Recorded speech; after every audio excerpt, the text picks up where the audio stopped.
శరణ్య మోహన్. ఆమె 1989 ఫిబ్రవరి 20న అల్లుప్పలలో కళామండలం దేవిక అనే దంపతులకు పెద్ద కూతురిగా జన్మించింది. ఆమెకు సుకన్య అనే చెల్లెలు ఉంది.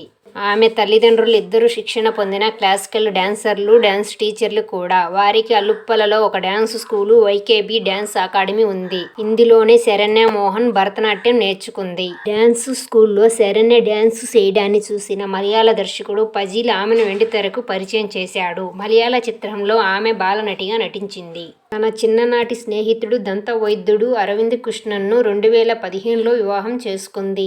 ఈ దంపతులకు ఒక కుమారుడు, ఒక కుమార్తె. వివాహం తర్వాత శరణ్య మోహన్ సినిమాలకు దూరంగా ఉంటుంది. శరణ్య మోహన్ విలేజ్లో వినాయకుడు సినిమాతో తెలుగులోకి అడుగుపెట్టింది. తర్వాత బిమ్లీ జట్టు అనే సినిమాలో నటించింది. అది కూడా బాక్సాఫీస్ వద్ద మంచి వసూలు రాబట్టింది. శరణ్య తెలుగు, తమిళ అనేక భాషల్లో చిత్రాలు చేసింది.